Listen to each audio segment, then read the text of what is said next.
Bonjour à tous, Romain Lucien sur ce podcast, épisode 16 aujourd'hui, concernant la stratégie sur vos roads.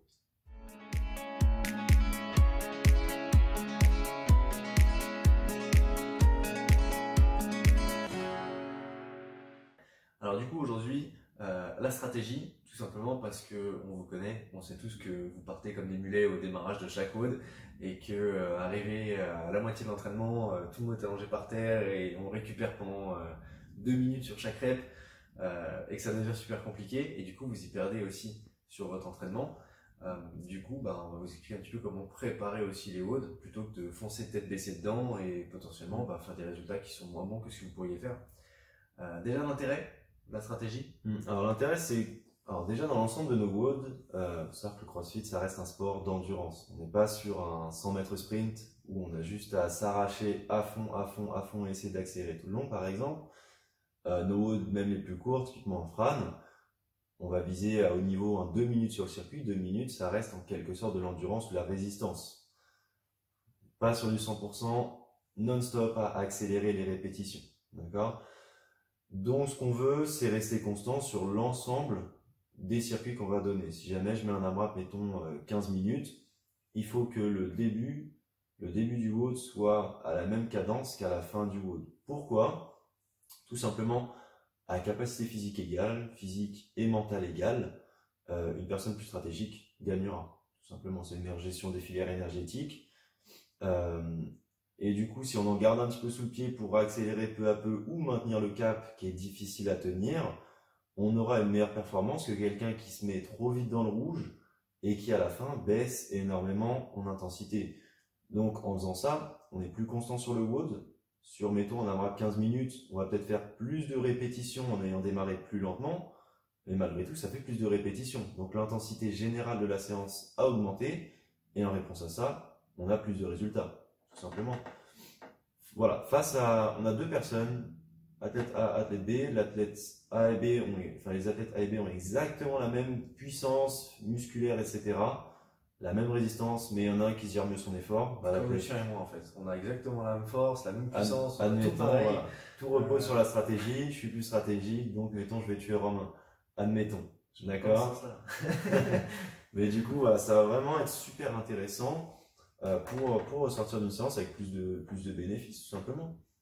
Du coup, l'intérêt, donc être plus performant, alors que ce soit pour les compétiteurs, où là c'est intéressant forcément d'être plus performant, mais ne serait-ce que pour la satisfaction personnelle de chacun, tout simplement, on parlait du Fran, une fois de temps en temps, on le colle à la salle pour voir un petit peu comment vous avez progressé. Bah ouais, c'est toujours plaisant d'avoir gagné 1 minute, c'est super cool. Et des fois, c'est même plus simple de gagner 1 minute sur un WOD de référence en étant plus stratégique qu'en étant plus fort et plus résistant. Et c'est aussi ce qu'on voit par exemple aux Open. Il y a des gens qui refont le WOD des Open le lendemain et qui performent mieux. C'est pas parce qu'ils sont plus musclés, c'est pas parce ils ont eu le temps de récupérer énormément. Ils n'ont pas eu de surcompensation en un jour, ou très peu. Mais la première fois, ils ont fait des erreurs stratégiques, ils ont été trop vite là-dessus, ils ont trop peu cuté leur série, etc. Et la deuxième fois qu'ils le font, ils performent mieux. C'est la stratégie, c'est ça qui les a fait progresser. Et il y a des personnes qui perdent, mais je sais pas moi, 20% d'intensité sur l'ensemble de la séance, au moins par souci stratégique. Pour citer personne, Jordan, je te reconnais là-dedans. Voilà, on a tendance à... Il y a des personnes qui sont un petit peu plus, tête brûlée, on va dire, à foncer aussi. Il y en a qui en gardent peut-être un peu trop sous le pied. Faut jauger et trouver le juste milieu, en fait. Du coup, on mettra plus d'intensité d'entraînement, donc on progressera davantage. Et puis, petit point intéressant, on va aussi se connaître davantage. C'est-à-dire qu'une personne qui, au début, fonce tête baissée, elle va pas faire un super score, mais si elle fonce tête baissée sur la même séance le lendemain, elle fera un même score pourri, ça sert à rien. Que si jamais elle commence à mettre en place une certaine stratégie, alors au début ça marchera peut-être pas, au début elle fera peut-être un score qui sera plus mauvais que le précédent, ou moins bien en tout cas, mais petit à petit elle va se connaître, elle va savoir où est-ce qu'elle en est, et elle va savoir comment se cadencer, elle va connaître son corps, et forcément ça lui permet aussi une autre progression, parce que automatiquement elle aura certains réflexes et certaines habitudes sur certains autres WOD qu'elle a jamais fait de sa vie, mais sur lesquels du coup elle performera davantage. Voilà. Alors du coup, comment est-ce qu'on va mettre en place cette stratégie? Déjà, première chose, bien comprendre le WOD. C'est ça. Écoutez au tableau, déconnez pas. On part pour, mettons, 10 minutes, faut pas croire qu'il y en a que 5 ou qu'il y en a 15 parce qu'on a mal lu, ou voilà. On va pas imaginer qu'il y a des tours en plus ou en moins. faut bien comprendre le WOD là et comprendre surtout les stimuli du WOD, si jamais je veux de la force, si je veux de l'endurance, etc. À partir de là, on va adapter en fonction et trouver les charges, trouver les options de gymnastique, les distances en cardio, etc. Admettons. On va bien se caler aux besoins. Déjà, donc, il faut reconnaître dans votre WOD tout ce qui va être point fort, point faible. C'est-à-dire que là, vous voyez, on reprend Fran, truc bête, hein, mais on prend Fran, vous êtes très bon en gym, vous êtes très mauvais en force, vous savez que c'est votre ressort qu'il va falloir se concentrer. Si jamais c'est une séance d'entraînement et le but c'est vraiment juste s'entraîner, potentiellement se caler, si jamais ça vous est possible de le faire. Si c'est impossible de se caler parce que c'est une compétition, supposons que vous êtes inscrit à une compète et pas le choix, les 42,5 il va falloir les faire, dans ces cas-là, vous allez chercher comment cutter votre thruster à vous de et façon performer efficace sur le gym. Voilà, c'est ça, de sorte à... Bon, on reviendra de toute façon sur Fran, je préfère le garder Bien sûr. pour les Ouais, exemples à la fin, ouais. En gros, ce que je voudrais là, dans un premier temps, c'est rappeler les règles générales, on va dire, sur la stratégie d'un WOD. Ce qu'on veut, c'est être le plus possible en mouvement. Voilà, s'arrêter le moins possible. Pour ça, alors déjà, sur les mouvements monostructurels, on s'arrête jamais. On va pas s'arrêter sur de la course à pied, on va pas se mettre sur place, attendre. Donc pourquoi le faire sur rameur, pourquoi le faire sur du ski air, sur du vélo, il n'y a aucune raison. Sur quelque chose de monostructurel, on peut courir plus lentement, on peut ralentir sa course, on peut même marcher un peu vite si on est vraiment au bout du bout. Normalement, on peut au moins maintenir un minimum de vitesse. Et c'est ça sur tous les exercices monostructurels. Quand je dis monostructurels, c'est ceux qu'on va dire en général cardio. Typiquement, allez, peut-être des double under, oui, il y aura des petits cuts, etc. C'est un petit peu différent, c'est un peu plus intense, il y a besoin des fois de prendre des pauses. Sur la course à pied, sur ski, même sur des burpees, normalement il ne devrait pas y avoir de pause sur des burpees. Ou alors les pauses sont voulues, et c'est-à-dire qu'on va cadencer. J'ai 50 burpees, quelqu'un qui est très fort va faire ses 50, il saute, il descend au sol, il saute, il se rejette au sol, et ainsi de suite. Quelqu'un qui a plus de mal, il va faire son burpee, il va au sol, il se relève, il saute, une de respiration, et ça part. Et ça reste à une de respiration du début à la fin. C'est pas 10 burpees en apnée où je respire pas, etc. pour ensuite prendre 30 respirations. Et là, j'ai le chrono qui tourne et j'attends. On vous voit quand on fait des burpees et que vous restez allongé par terre pour respirer. Voilà. Une série de burpees, que ce soit 5 burpees, que ce soit 200 burpees, ça doit être régulé. C'est à nous de choisir la cadence qu'on va prendre et la maintenir. C'est l'endurance. Mais on maintient quelque chose, on va pas faire des séries, j'accélère, je récupère. Donc ça, c'est la deuxième. On avait une première règle, c'était de s'arrêter le moins possible. Et du coup, ça va suivre un petit peu, c'est d'être le plus cadencé possible, peu importe les exercices et la difficulté des exercices. Il y en a pour qui les burpees, c'est du non-stop. On va pas s'arrêter, on saute, etc. Il y en a pour qui il faut malgré tout prendre quelques pauses, mais c'est pas des pauses, comme j'ai dit, en série, j'accélère, je récupère. De même que pour l'haltérophilie, si jamais j'ai 10 épaulés jetés, admettons, je vais peut-être préférer faire des singles. Je fais un épaulé jeté, je lâche, je prends 2-3 respirations, exactement comme pour mes burpees si je suis un petit peu dans le rouge, plutôt que de faire 5 épaulés jetés à fond sans lâcher ma barre en touch and go, et ensuite prendre 30 respirations. Encore une fois, j'ai le chrono qui tourne, je suis à l'arrêt, et dans l'ensemble, on est toujours perdant à monter très haut dans les tours pour ensuite attendre que ça redescende. On est perdant à faire ça. Il faut toujours essayer de réguler à la limite du tolérable, on va dire. On a un certain seuil et il faut maintenir ce seuil-là. Si on est trop au-dessus, on risque à la fin d'exploser. Si on est trop en dessous, on perd du temps et du coup, on n'est pas assez efficace sur la séance. Il faut être à la limite, ça doit être inconfortable et on doit maintenir cette limite inconfortable en fait. C'est ça, hein, c'est vraiment ça la stratégie.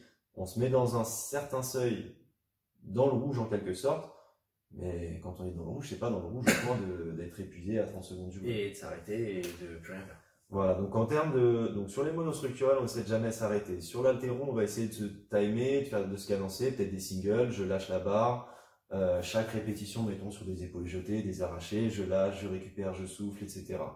Sur des séries potentiellement comme des soulevés de terre, oui, je peux faire des séries un peu plus longues avec des cuts, mais encore une fois, je suis capable, mettons, j'ai 20 soulevés de terre à faire à 100 kg, je sais que je vais avoir du mal à faire mes 20, ou que si jamais je les finis, je suis au bout de ma vie et je vais être mort pour la suite du WOD, peut-être faire 4 x 5 avec des petites pauses voulues. Voilà, parce que sur des mouvements comme le soulevé de terre, c'est quand même plus efficace de rebondir un peu au sol.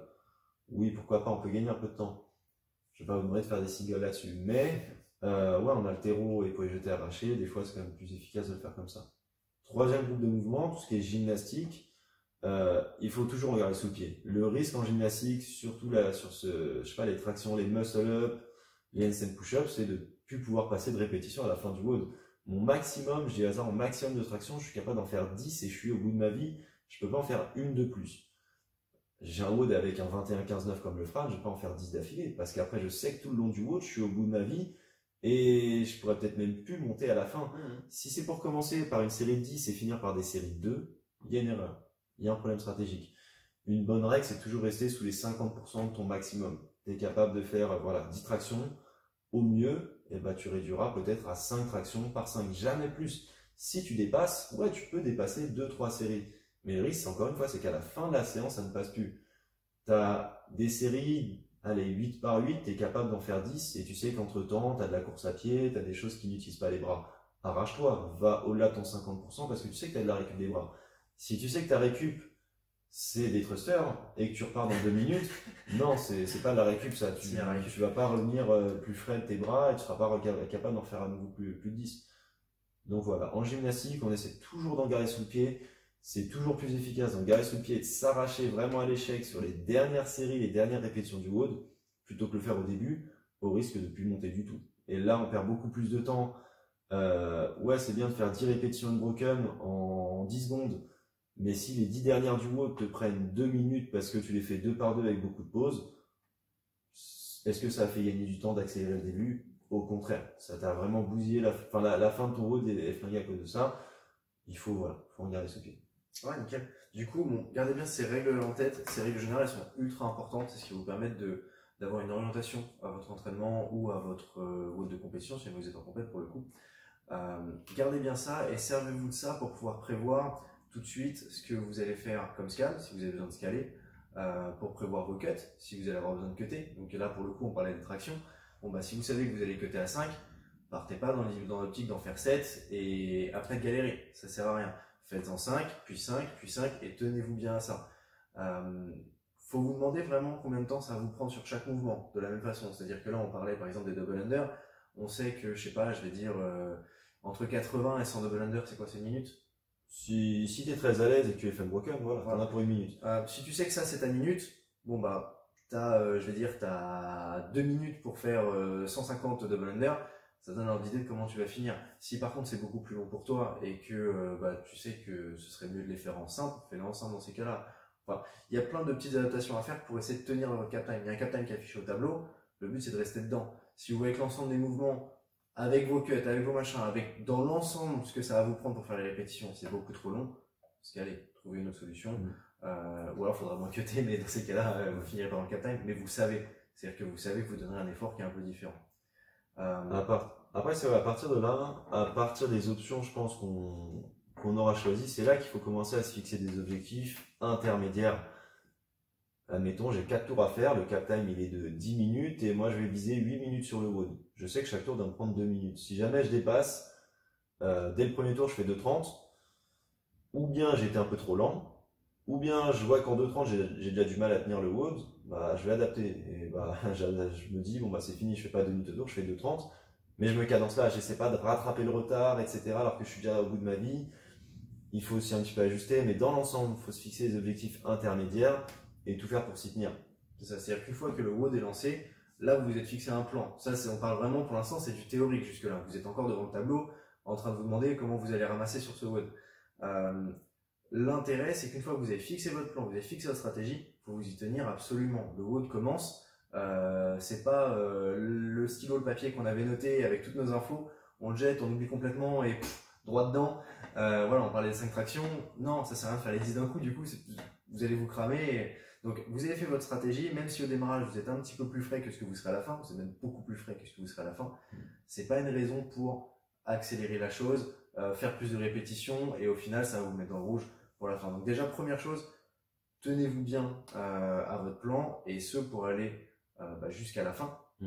Et après, typiquement, comme le dit Lucien, si vous fixez, je vais dire, il y a 4 tours, vous fixez 2 minutes au tour, essayez de rester dans vos 2 minutes. Si par contre ça commence à être compliqué, là ça peut commencer à être intéressant de réajuster. Si jamais c'est beaucoup trop rapide pour vous, alors ou bien vous avez été beaucoup trop vite, et là dans ces cas-là, bah, ralentissez un petit peu parce que vous vous cramez. Mais si par exemple vous êtes à 2,30 et c'est déjà difficile à tenir pour vos 2 minutes au tour, réajustez tout de suite. Essayez pas de vous forcer à rentrer le troisième en 2 minutes, parce que vous allez rentrer en 2,30 à nouveau, au mieux, et celui d'après vous allez rentrer en 4.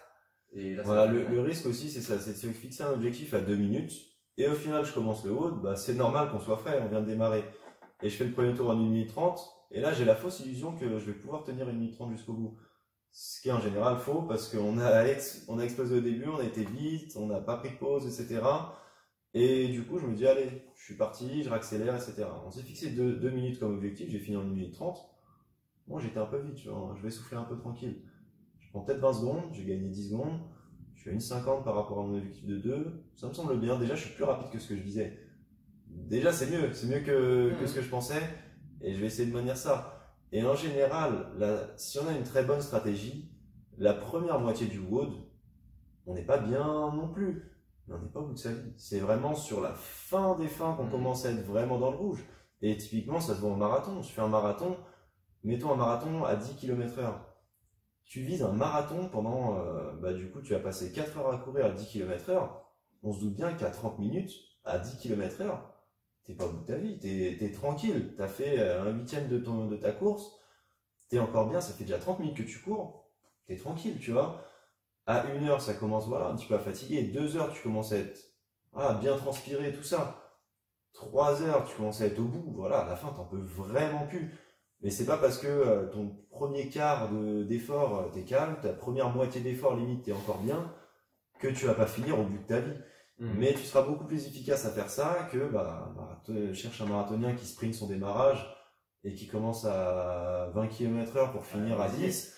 C'est qu'il est vraiment au bout de sa vie et qu'il a perdu. On parlait de réajuster. Sur cet exemple, c'est un peu plus parlant parce que forcément, un effort de 4 heures, c'est vachement plus long. Mais sur un effort de 4 minutes, limite, on pourrait avoir la même chose. C'est que c'est pas dans le premier quart qu'il va falloir réajuster votre effort. Vous avez donné, vous êtes fixé votre théorie. Le premier quart, il est là pour voir si ça se passe à peu près bien, mais c'est pas tout de suite qu'il faut changer. Regardez plutôt le deuxième quart. Là, vous allez pouvoir commencer à réfléchir, voir si c'est intéressant, ou bien accélérer, ou bien ralentir. Avec pour but, au final, non pas d'accélérer tout de suite, mais plutôt pouvoir sprinter limite la fin. À la fin, vous allez gagner du temps, vous allez gratter des reps, et c'est là que ça devient intéressant, parce qu'on peut se déchirer sur la dernière minute. Si on n'a plus rien pour accélérer, je vais dire la dernière minute, on n'arrive vraiment pas à accélérer, c'est que le début était trop rapide. Voilà.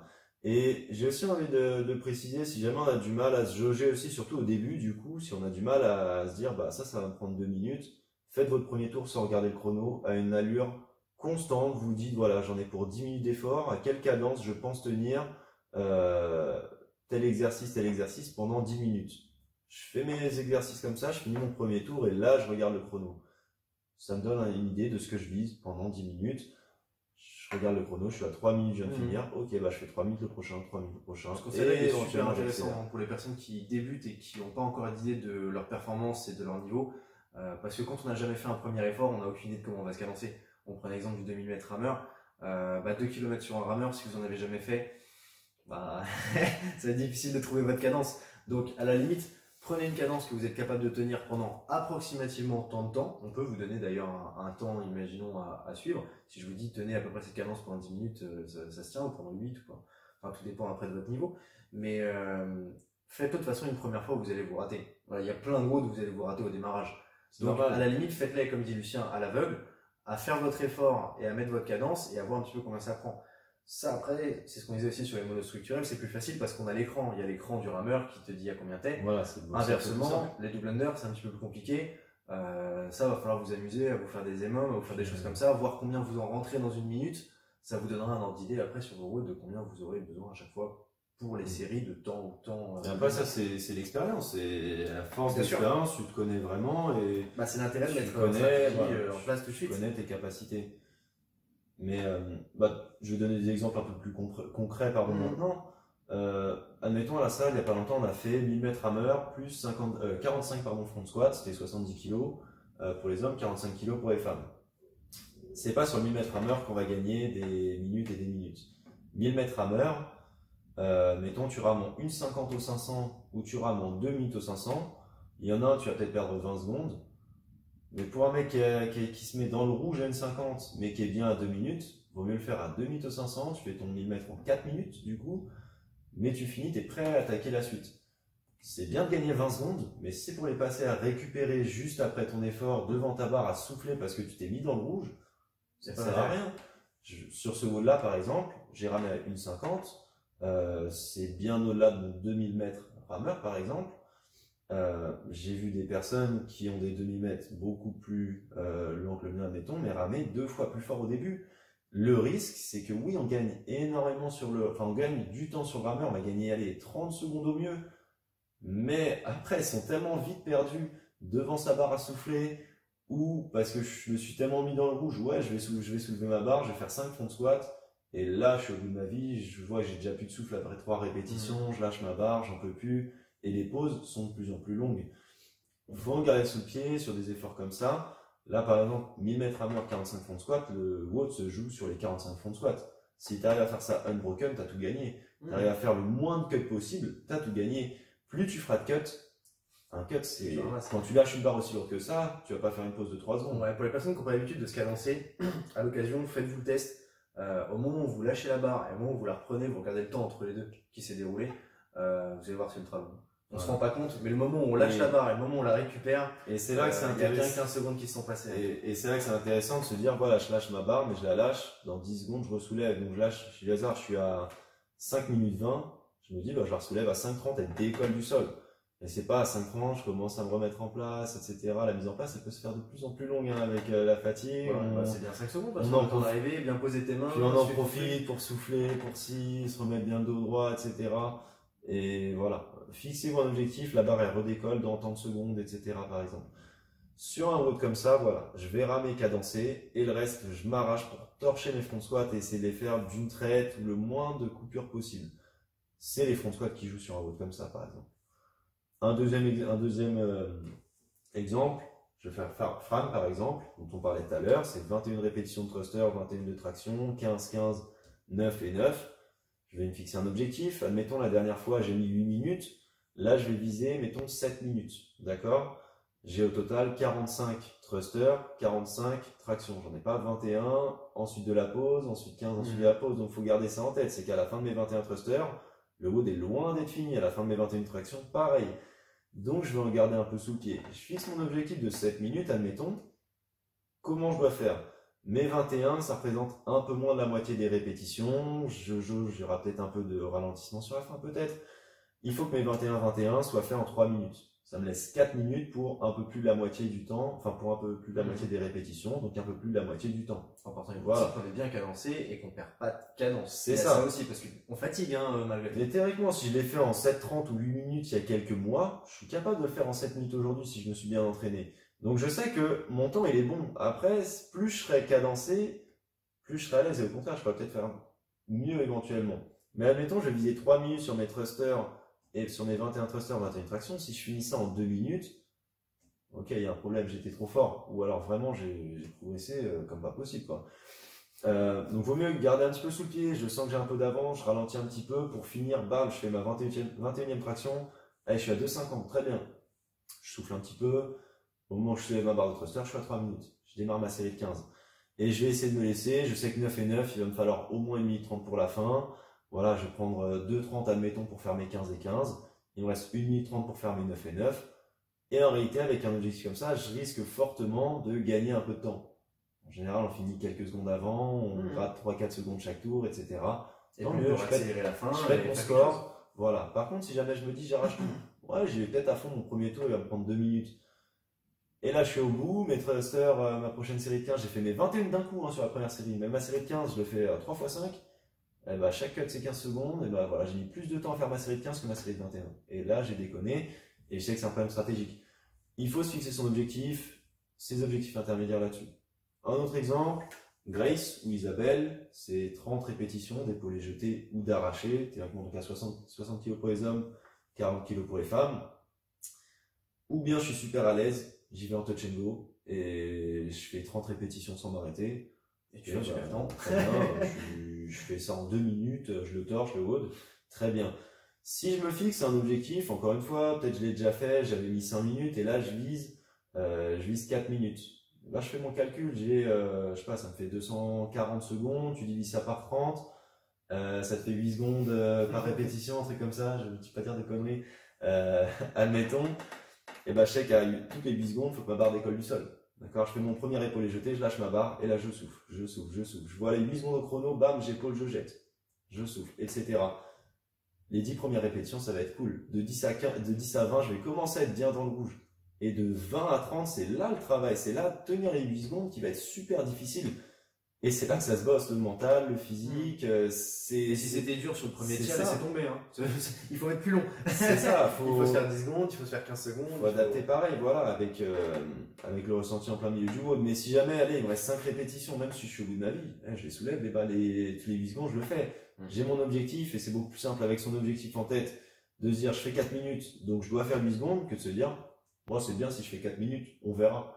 Non, il faut se fixer cet objectif-là, des objectifs intermédiaires, etc. De la même façon, sur ces WOD-là, c'est là où c'est important de rester technique. On est sur l'haltérophilie, il y a des mouvements qui vont vous permettre de vous économiser légèrement. Typiquement, vous faites une chute au moment où vous allez faire votre jeté.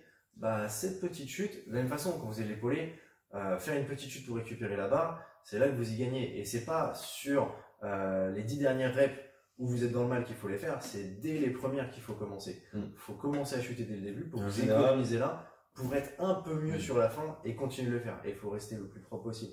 Après, si vous êtes capable de faire les 30 en touch and go et en muscle, ouais, allez-y les gars. Enfin, je veux dire, vous avez tapé un score. Mais après, une possibilité. Regarder cette vidéo, je pense limite. Par exemple, c'est pas le problème. Par exemple, une possibilité intermédiaire, ça va être, je sais que j'en ai 30, mais je suis super à l'aise. Je vais en faire 10 ou 15 d'affilée et le reste, je maintiens en single. Mais ça, c'est à condition de pouvoir tenir les singles juste après. On sera plus rapide à faire 15 en sprint et 15 bien cadencés que de faire 30 à la même cadence que si jamais j'avais enchaîné. Mais ça, c'est à condition d'être sûr de tenir la cadence. D'accord? Si jamais j'en fais 15 d'affilée et qu'après j'en fais une toutes les 15 secondes, je serai moins efficace que quelqu'un qui en a fait une toutes les 8 secondes, par exemple. Et je suis perdant. Encore une fois, on a beau être plus fort physiquement, et stratégiquement, je me suis fait avoir. Et ce serait dommage. Dernier exemple, Murph. Donc un WOD qui est tombé là dernièrement, c'est Murph DL en ce moment. 1600 mètres de course à pied, donc 1 mile, 100 tractions, 200 pompes, 300 squats, 1600 mètres de course à pied. Admettons ma préparation là-dessus.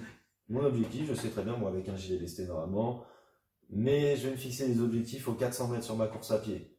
Allez, je donne un exemple, je veux 2 minutes aux 400. C'est-à-dire que je suis revenu de ma course à pied à 8 minutes. Là, je vais faire des séries de tractions. Je suis capable, mettons avec un GST, je suis capable de faire 25 tractions d'affilée. Je vais faire moins de 50% de mon max. Je vais faire des séries de 10 répétitions maximum. 10, ça me semble bien. Je fais des petites pauses. Je peux peut-être les tenir 10 par 10. Super, je fais 10 séries 10. Je passe au push-up. Après, pareil, on va se fixer, mettons 10 minutes. Ça fait une série par minute. Ou un peu plus. Allez, j'ai fini mes tractions à 18 minutes. C'est un objectif encore intermédiaire. Je démarre mes push-ups, j'ai 200 push-ups, je suis capable d'en faire, mettons pareil, 30 d'affilée, 25-30, je vais faire 10 par 10 pareil. Gardez-en sous le pied, surtout que c'est pas des mouvements qui prennent beaucoup de temps à mettre en place. Je ne dois pas me replacer à mon dos, etc. J'ai mes genoux au sol, je les soulève, je démarre mes push-ups. Donc mes pauses peuvent être super rapides et je vais pas être fatigué à lâcher ma barre, à m'en placer, etc. par exemple. Donc même si je les fais 5 par 5, mais j'enchaîne, j'en fais 5, je lâche 5 secondes, bam, je repars, 5, je relâche 5 secondes, peut-être même 10, ça me fait 15 répétitions par minute, admettons, je fixe mon objectif, voilà, je finis ça, allez, à maximum 30 minutes, j'ai commencé mes squats, mes 300 squats, je le considère comme du monostructurel, je vais pas m'arrêter, je vais les cadencer, peut-être que je vais prendre une respiration entre chaque squat, mais je vais pas faire 10 squats à fond, de la pause, 10 squats à fond, de la pause, ou 20, 50, peu importe, c'est 300 répétitions. C'est pas 6 x 50, c'est pas 3 x 100, c'est 300 d'un coup. Il faut se cadencer jusqu'à la fin de ces 300, on est à la même vitesse. Je fais des pauses en plein milieu, c'est que j'étais trop vite à un moment, c'est que j'ai trop accéléré mes squats. Et surtout là-dessus, sur des air squats, on peut se permettre de ralentir, accélérer un petit peu, jauger un petit peu la cadence petit à petit. C'est ajuster les burpees au final. Voilà, même principe que pour les burpees. J'ai fini mes 300 squats, mon 300e squat est fini. Je vais pas attendre sur place. Ça sert à rien. Je vais au moins marcher au minimum, parce que bon, on a du mal quand même à courir tout de suite. Après, les jambes, elles sont un petit peu dans le mal. Comme dirait Vincent, vous allez courir comme des bébés girafes. Voilà, je vais retourner courir, mais je courrai peut-être un peu plus lentement qu'au premier, parce que bon, le temps de reprendre la cadence, mon premier tour, je vais le viser en 2,30, et bam, je reprends ma cadence 2 minutes au 400. Et j'essaie de finir, voilà. J'ai mon objectif surtout, j'ai ma stratégie, je sais que c'est la bonne, admettons, moi je me connais, je sais que je vais faire ça comme ça, je vais faire mes pull-ups 10 par 10, mes push-ups 5 par 5 avec des toutes petites coupures, voilà, je préférais faire ça comme ça, c'est là qu'on c'est intéressant du coup de bien se connaître, je vais m'y tenir.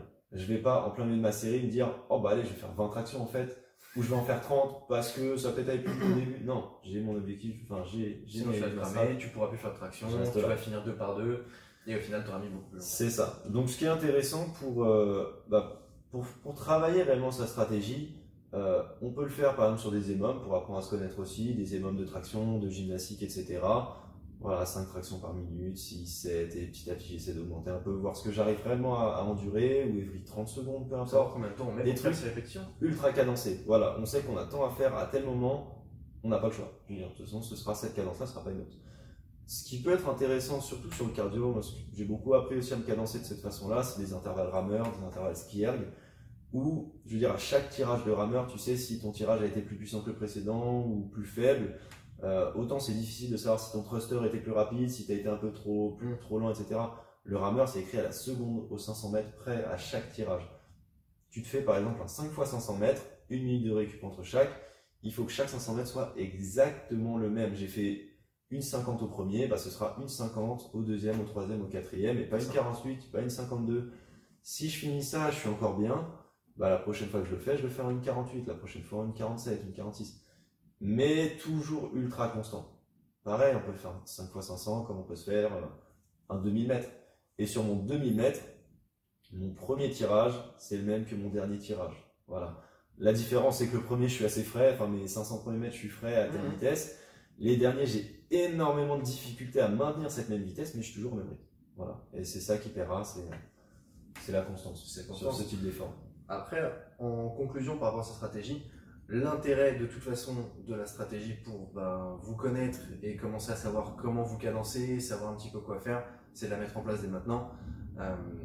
C'est ultra intéressant pour vous, ça vous permet de progresser, ça vous permet de performer davantage, ça vous permet de faire plein de choses et de vous connaître, parce que c'est aussi le but de faire ce sport. Il faut le mettre en place dès maintenant. Dès maintenant, essayez vos stratégies. Au début, vous allez vous chier complètement et limite, c'est pas grave, ce sera marrant. Mais petit à petit, vous allez être de mieux en mieux et vous allez vraiment commencer à vous connaître. Faites régulièrement, déjà entraînez-vous de base, enfin, je veux dire, c'est peut-être bête comme conseil, mais venez à l'entraînement et du coup, appliquez ça. Et petit à petit, suivez ces informations, notamment les règles générales. Vous ferez le retour arrière intéressant de les suivre et ça permet déjà de vous cadencer, de commencer à avoir un ordre d'idée. Après, on n'est pas tous fait pareil, on fonctionne tous un petit peu différemment. Vous allez trouver petit à petit vos points de performance, vos points de faiblesse et après associer ça pour avoir la stratégie la plus simple possible et aller le plus vite possible. C'est tout. Et merci de nous avoir écoutés. À très bientôt à la salle pour être le plus stratégique possible et puis on se voit la semaine prochaine.